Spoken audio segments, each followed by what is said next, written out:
Halo teman-teman semuanya, bagaimana kabarnya? Semua kabarnya sehat-sehat semuanya ya. Selamat datang kembali di channel Study Student bersama saya Yunus Fabriansyah. Dan pada video kali ini kita masih berada di playlist pemrograman web dasar. Kita mulai di video kali ini akan membuat studi kasus dan mengerjakan sekaligus belajar gitu ya. Kita akan belajar untuk mengkoneksikan database kita. Oke, kita akan mengkoneksikan database dengan bantuan bahasa pemrograman PHP. Gitu, yang nanti kita itu bisa CRUD teman-teman semuanya, create, read, update, dan delete. Untuk mencapai tujuan kita yaitu membuat aplikasi bagi resep, nah kita akan mulai di video kali ini. Kita akan mulai dari video kali ini, dan video kali ini akan membahas mengenai bagaimana cara mengkoneksikan database MySQL ke website menggunakan bahasa pemrograman PHP. Gitu. Sip ya teman-teman semuanya. Jadi tanpa berlama-lama lagi, silahkan dihidupkan service Apache sama MySQL di exam kita. Gini ya. Gitu, kalau teman-teman pakai Windows, berarti ya caranya buka aja examnya. Kemudian untuk service Apache sama MySQL-nya silahkan dihidupin. Gitu, ini sebenarnya nggak usah ya untuk FileZilla atau ProFTPD ini nggak usah. Kita cukup dua ini aja yang hidup. Apache sama MySQL. Gitu. Aman ya. Nah, kalau udah aman, kalau udah aman kita bikin folder baru lagi di belajar PHP kita, tepatnya di htdoc ya. Jangan lupa kalau kita mau bikin file PHP ya harus di htdocs. Gitu, kita bikin folder baru namanya 38. Kita masuk ke episode ke-38 mengenai koneksi database. Gitu. Sip ya, harusnya sekarang ini kita ke localhost belajar min PHP. Sini, ada 38 koneksi database. Nah ini. Aman ya harusnya. Oke, belum ada apapun di sini. Benar. Nah, kemudian nanti kita akan bikin database-nya di sini. Localhost php myadmin. Nah, di sini. Ini saya zoom dulu, kadang-kadang lupa nih. Nah, kita akan bikin database-nya di sini. Cuman kalau teman-teman itu sudah terbiasa pakai SQL Yoke, silahkan. Kalau udah terbiasa pakai MySQL Workbench, silahkan juga. Nah, di sini kenapa saya nggak pakai SQL Yoke? Karena di Ubuntu nggak ada tuh SQL Yoke. Gitu. Simple aja alasannya. Jadi mau nggak mau ya udah harus pakai PHP myadmin ini. Sip ya, tahap pertama teman-teman semuanya yaitu kita akan bikin database-nya. Oke, bikin database. Ini kalau teman-teman pakai SQL Yoke silahkan disesuaikan aja. Oke, nama database-nya adalah, kita akan mulai berbahasa Inggris supaya nanti kalau kita ke framework kita agak lancar dikit gitu. Karena biasanya sebuah framework PHP nantinya jauh ke depan gitu ya, itu standarisasinya pakai bahasa Inggris gitu, terutama Laravel. Nah, kita akan mulai ke arah situ. Oke, walaupun cuma nyicil dikit-dikit ilmunya gitu. Oke, kita bikin database-nya adalah share receipts kita, atau bagi resep. Kita akan create, sip, aman. Nah, sekarang gimana caranya mengkoneksikan database yang sudah kita bikin ke website menggunakan bahasa pemrograman PHP. Nah, misalnya di sini kita bikin file baru, di folder 38 koneksi database tadi, namanya adalah config.php. Misalnya gini aja. Nah, caranya gampang aja teman-teman semuanya. Misalnya, kita punya variabel, jangan lupa gini. Kita punya variabel yang namanya koneksi. Oke.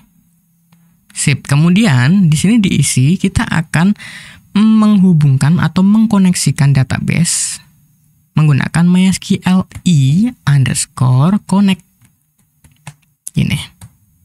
Kenapa ini nanti kita simpan ke variabel? Karena variabel inilah yang sudah berhasil mengkoneksikan database kita ke pemrograman PHP, ini nanti akan dipakai di beberapa query. Gitu.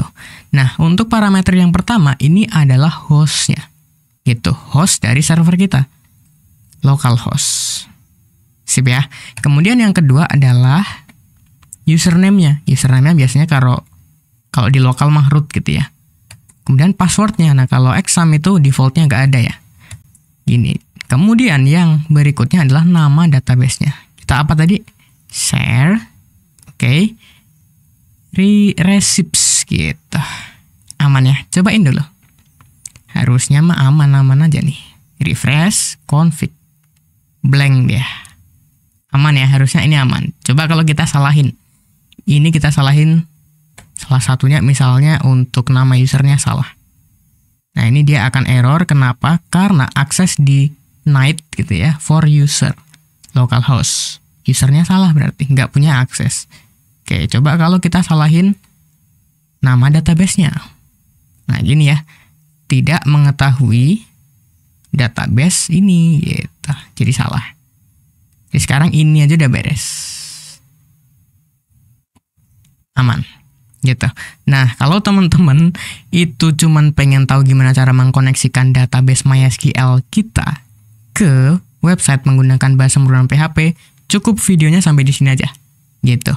Sip ya, udah stop aja videonya sampai di sini. Nah, cuman kalau teman-teman mau ngikutin lagi saya bikin struktur database-nya, tabelnya, view-nya, dan lain sebagainya, silahkan ditonton sampai akhir videonya.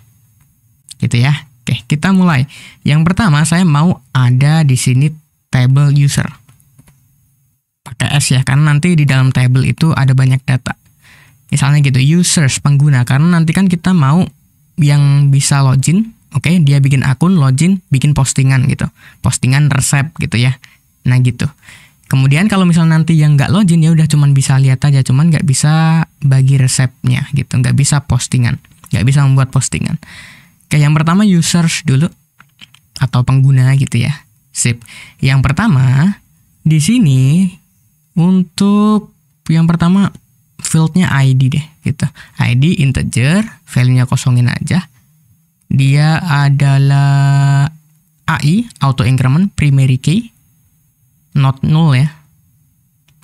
Kalau mau null, ini dicentang, cuman kan primary key harus terisi gitu. ID, kemudian name, gitu ya. Ini varchar, waduh sorry, ini varchar 255 lengthnya. Harus diisi juga, oke. Terus yang berikutnya adalah username, varchar, oke, 255. Terus ada password, gitu. Password, varchar, 255. Oh ya, dan si username ini harus unik ya. Jadi nggak boleh ada yang sama username-nya. Jadi ini kita harus ke bagian indeksnya, ini kita set ke unique. Gitu. Index name kita namain dengan username. Gitu. Aman ya? Aman. Sip banget. Untuk yang foto profile dan kawan-kawan, kita akan sambung aja nanti ya. Cuman ya kalau kita tambahin sekarang juga nggak apa-apa juga. Oke, walaupun kita belum isiin gitu. Sip, kita akan tambah satu kolom lagi di bawahnya. Namanya adalah foto. Gitu, ini varchar. Kemudian ini 255. Sip, gini aja. Karena nanti di dalam field ini dia cuman mengisi atau menyimpan URL dari gambarnya. Gitu. Sip ya, kalau udah kita go ini. Oh, sorry, bukan go itu, yang bawah. Save, oh ya, save. Nah ini, udah beres ya. Strukturnya seperti ini, ID, name, username, password, foto. Simple aja. Kalau teman-teman mau lebih lengkap, silahkan. Nah, kita bikin table baru lagi. Namanya adalah kategori. Kategoris, gitu. Ada ID. Oke, ini integer. Auto increment primary key. Kemudian ada name, gitu. Nama kategori. Jadi fungsinya apa nih si kategori ini? Jadi nanti fungsinya teman-teman semuanya ini untuk kategori postingan resep kita, gitu. Jadi misalnya kita mau untuk kategorinya minuman atau resep makanan atau resep cemilan, nah gitu-gitu. Nanti kita simpen di table kategori sini. Sip. Ini aja cukup deh kayaknya. Kemudian kalau udah di save. Kemudian apa lagi? Kemudian yang berikutnya adalah, nah ini yang terakhir nih, postingannya gitu.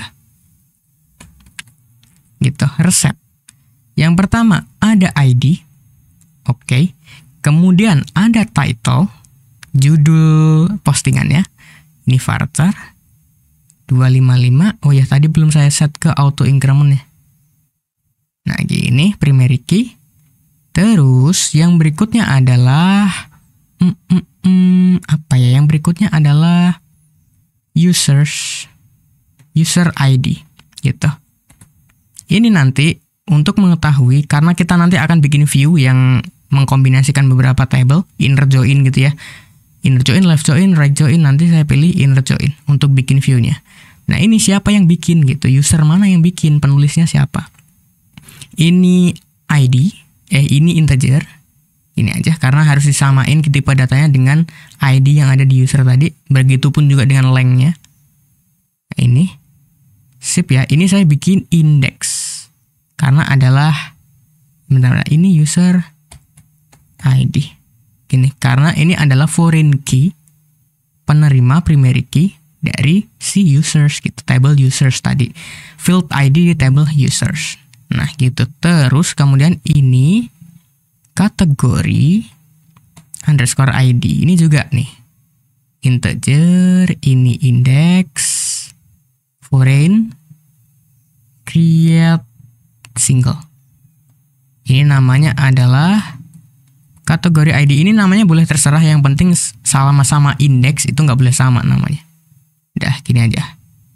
Index aman. Terus kita bikin kolom baru lagi. Namanya adalah description. Bentar. Atau ini jangan sekaligus description ya, tapi ada bahan-bahan yang diperlukan sama nanti ada cara-caranya gitu. Berarti di sini kita isikan materials gitu ya. Materials. Terus ini varchar. Oh, teks aja deh. Nanti kan kita bikinnya kayak ada, ya nantilah kita lihat sama-sama. Ini karena nanti bisa menyimpan banyak banget string melebihi varchar. Gitu, kita bikin ke teks materials. Terus yang berikutnya adalah procedures gitu. Tata caranya. Ini teks juga. Sip, udah gini aja. Kalau udah kita save. Aman nih. Sip ya. Oke, mantap. Kemudian kita bikin relasinya teman-teman semuanya. Caranya gimana? Caranya adalah kalau di SQL Doc itu kan di skema designer ya. Kalau di sini kita bisa ke database kita, terus more designer gitu. Nah, di sini. Coba saya pisahin dulu, ini ke sini, ini ke sini. Ini ke sini. Nah, jadi caranya kita akan pilih yang create relationship di sini menunya. Yang pertama kita pilih referensinya dari mana. Oke, primary key-nya mana? Primary key ini. Klik, kemudian kita pilih untuk yang foreign key yang menerima primary key itu yang mana. Jadi kan ini tadi user ID ke user ID ini. Oke, kalau di delete ini nggak usah diisi deh. No action aja deh. Ini. Oke, jadi asumsinya nanti si user itu cuman nggak bisa ngapus gitu ya, datanya nggak bisa terhapus si user sama si kategori, cuman hanya bisa disembunyikan. Oh iya, nanti deh kita tambahin ya. Satu lagi pada bagian kategoris. Ini, no action. Oke, aman dah. Nah gini. Oke. Sip ya, relasi udah berhasil dibuat. Nah, yang satu lagi nih. Yang satu lagi, kita nanti nggak mau ada penghapusan data. Seolah-olah dihapus, cuman di balik layar kita cuman sembunyiin gitu datanya. Berarti di masing-masing table, di strukturnya kita akan tambahin satu field baru, namanya adalah is active kita. Ini is aktif kita isi dengan tinin. Nah ini tinin. Ini isinya cuma 0 sama 1. True atau false. Nah defaultnya kita akan bisa isi defaultnya. Oke. Defaultnya adalah 1 gitu, aktif. Nah defaultnya 1. Ini juga sama yang resep. Nah ini nge-lag nih. Kalau web gitu ya, gampang nge-lag. Ini sama. Is aktif. Tinin. Ini kosongin aja. Defaultnya itu 1 aktif dia. Satu lagi di bagian user. struktur, tambahin satu kolom baru. Ini is active. Tinin gitu. Defaultnya as defined 1 gitu, defaultnya aktif. Udah beres. Jadi ini aja yang kita bikin gitu. Table-tablenya udah. Nah sekarang saya mau coba isikan beberapa data. Yang pertama itu yang tidak berhasil, jadi kayak kepalanya gitu. Yang pertama usersnya, coba users. Jadi saya mau insert data baru satu aja deh. ID kosongin karena auto increment. Name-nya Yunus Febriansyah gitu ya. Username-nya Yunus aja deh gini. Yunus gitu. Passwordnya ini terlepas dari kita hash atau enggak, kita enkripsi atau enggak. Kita isi aja yang pertama yang penting. Misalnya ini Yunus juga gitu. Yunus aja, Yunus juga.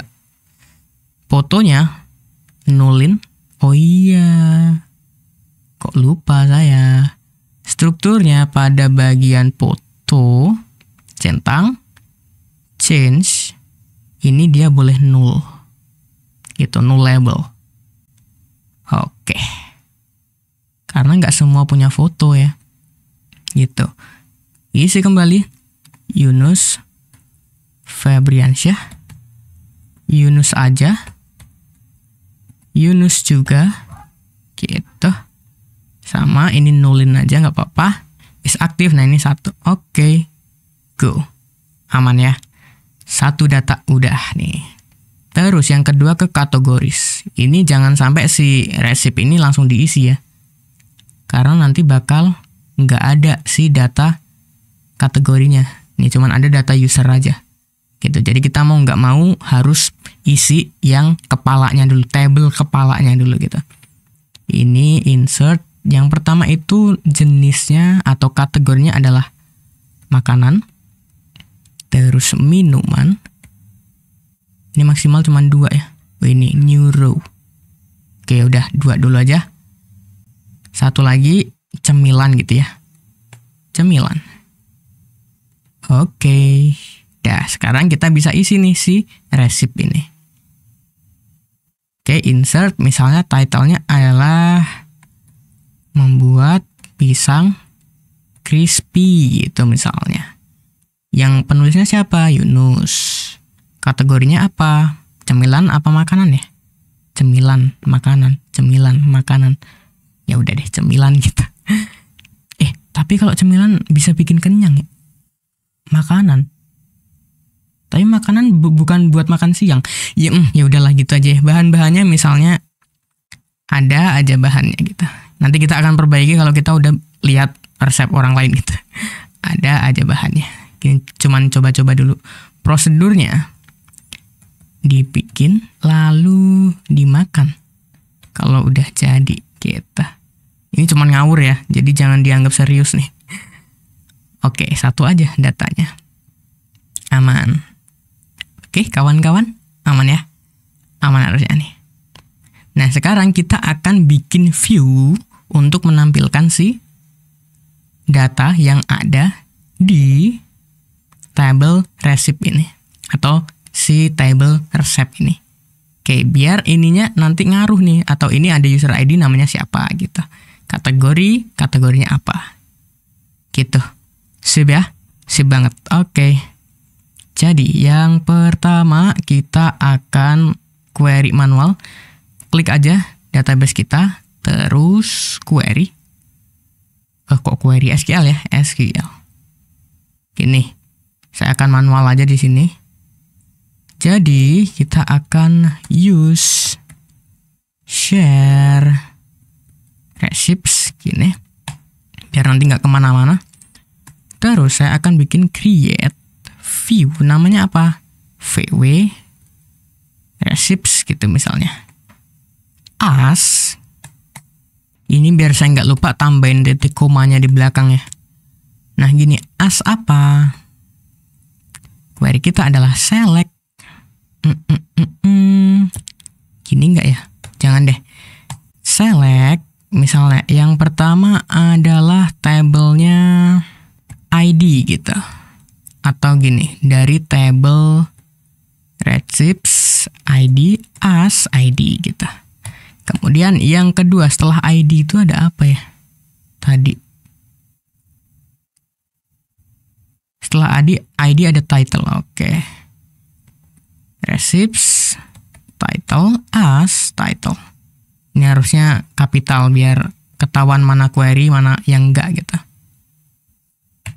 Mana keyword, mana enggak. Terus yang berikutnya setelah title ada user ID. Oke. User ID. Jangan gini. Receipts user ID as user ID. Terus dari users, oke, langsung name-nya aja. Name as user underscore name.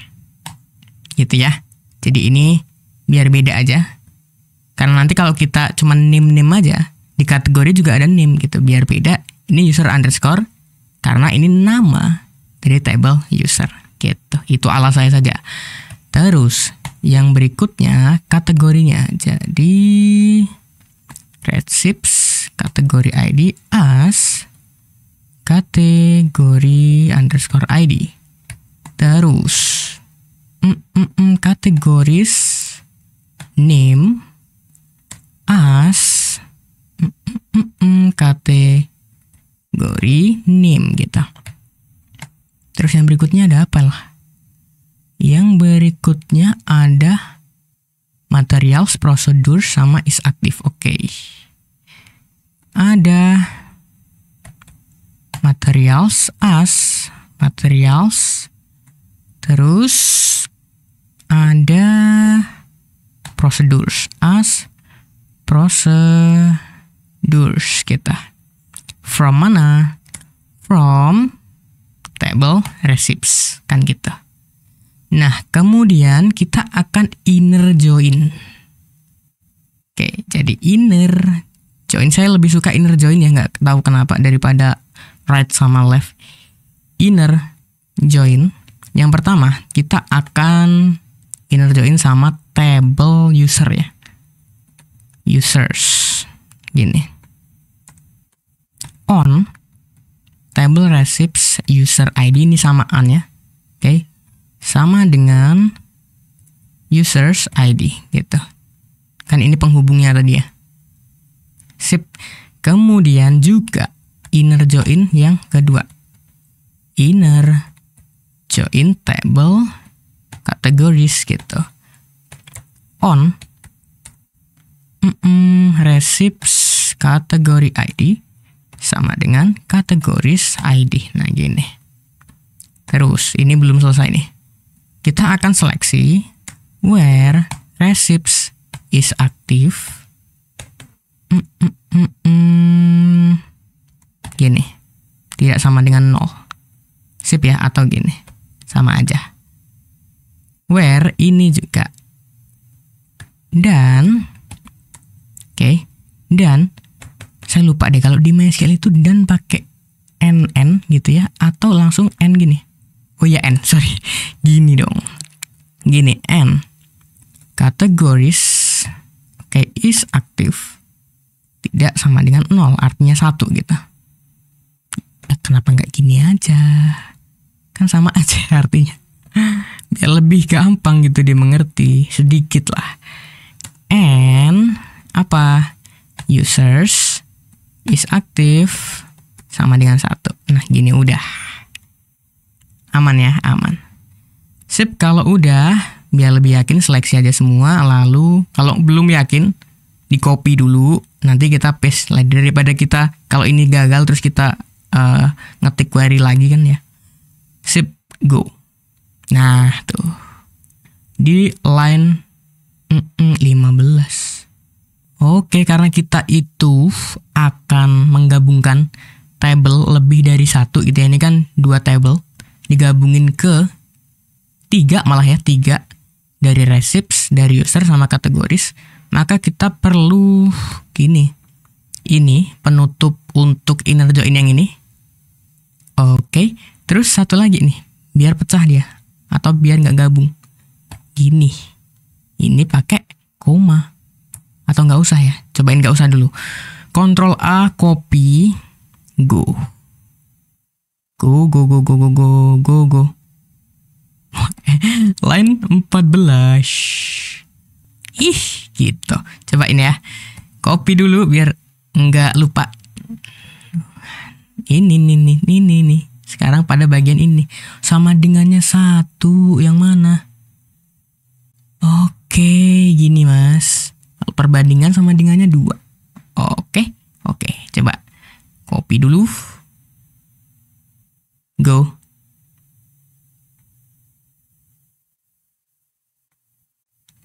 Oke, ini loh. Jangan 2, 1 aja. Kalau 2 di programming, ini kan di database ya. Oke, copy. Nah, gitu. Aman ya? Aman lah, harusnya aman. Sekarang di sini ada views nih. View receipts. Nampil tuh. Jadi, tampilannya ID, title, user ID, username-nya siapa, terus kategorinya apa, materials, procedures, gitu. Aman ya. Nah, ini tadi kan kategorinya atau pengkondisiannya kalau misalnya tiga tabelnya is aktifnya true kan gitu. Coba salah satu data, usersnya ada. Usersnya saya matiin nih, saya ubah 0. Muncul nggak? Harusnya nggak ada gitu. Karena gini, kalaupun nih, si resep ini dibuat, oke, resep ini dibuat, cuman si usernya itu udah nggak aktif gitu. Atau ibaratnya ngomong udah di-banned lah gitu. Udah di-banned. Ya udah si postingan-postingan dari dia juga nggak kelihatan gitu. Begitupun juga kalau kategorinya yang dihapus. Jadi apapun postingan yang di kategori itu nggak ditampilin gitu. Apalagi kalau si postingannya yang nggak aktif gitu. Makanya di sini untuk pengkondisiannya kita tadi yaitu semuanya harus is aktif, mau table categories, receipts, maupun users. Gitu ya, teman-teman semuanya. Aman ya? Aman harusnya. Oke, jadi untuk bonus nih, daripada teman-teman nanti ngoding ulang gitu ya, ini saya sediakan biar kita seragam di video selanjutnya untuk read data ini.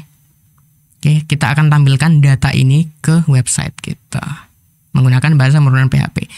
Jadi saya akan ekspor dulu ke SQL. Nah ini, sip ya.